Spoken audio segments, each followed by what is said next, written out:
First on report. Kerala സർവകലാശാല Dean CN വിജയകുമാരിക്കെതിരെ വീണ്ടും ആരോപണം. ഡീൻ എത്താത്തത് മൂലം ഗവേഷക വിദ്യാർത്ഥിയുടെ പ്രീ സബ്മിഷൻ മുടങ്ങിയെന്നാണ് ആരോപണം. ഇന്ന് രാവിലെ 10 മണിക്കാണ് മലയാള വിഭാഗം ഗവേഷകയുടെ പ്രീ സബ്മിഷൻ നിശ്ചയിച്ചിരുന്നത്. ഗോപാൽ ശിലാസ് അനലുണ്ട്.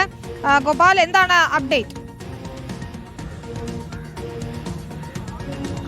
വിനീത, ഡീൻ വിജയകുമാരിയുടെ ഇടപെടൽ മൂലം ഒരു വിദ്യാർത്ഥിനിയുടെ കൂടി ബുദ്ധിമുട്ട് അനുഭവിക്കേണ്ടി വന്നു എന്ന തരത്തിലേക്കുള്ള പരാതികളാണ് ഇപ്പോൾ ഉയരുന്നത്. അതായത് മലയാളം വിഭാഗത്തിലെ ഗവേഷകയായിരുന്ന വിദ്യാർത്ഥിനിയുടെ പ്രീ സബ്മിഷൻ നിശ്ചയിച്ചിരുന്നത് ഇന്ന് രാവിലെ 10 മണിക്കായിരുന്നു. ഈ പ്രീ സബ്മിഷനുള്ള ഡേറ്റ് എടുത്തതും സമയം നിശ്ചയിച്ചതും എല്ലാം തന്നെ ഡീനിന്റെ കൂടി സൗകര്യം പരിഗണിച്ചുകൊണ്ടാണ്. കാരണം ഏറ്റവും പ്രധാനപ്പെട്ട ഒരു പ്രീ സബ്മിഷൻ നടക്കുമ്പോൾ ആ പ്രീ സബ്മിഷനിൽ ഏറ്റവും പ്രധാനപ്പെട്ട സാന്നിധ്യമായി ഉണ്ടാകേണ്ടത് ബന്ധപ്പെട്ട ഡീനായിരുന്നു. അതുമൂലം ഈ ഡീന്റെ സൗകര്യം അനുസരിച്ച് ഇന്ന് രാവിലെ 10 മണിക്ക് സമയം നിശ്ചയിച്ചു. എക്സ്റ്റേണൽ എക്സ്പേർട്ടും വകുപ്പ് മേധാവിയും ബന്ധപ്പെട്ട അധ്യാപകരും ഈ പ്രീ സബ്മിഷൻ ചെയ്യേണ്ടതായിട്ടുള്ള വിദ്യാർത്ഥിനിയും എല്ലാം വന്നിട്ടും 10:30 ഡീൻ CN വിജയകുമാരി എത്തിയില്ല. തുടർന്ന് വകുപ്പ് മേധാവിയായിട്ടുള്ള ശിവദാസ്, മലയാള വിഭാഗം വകുപ്പ് മേധാവിയാണ് അദ്ദേഹം പലതവണ ഈ ഡീനെ ഫോണിൽ ബന്ധപ്പെടാൻ ശ്രമിച്ചു. പക്ഷേ ബന്ധപ്പെടാൻ സാധിച്ചില്ല. ഒടുവിൽ 2 മണിക്കൂറോളം കാത്തിരുന്ന ശേഷം ഈ പ്രീ സബ്മിഷൻ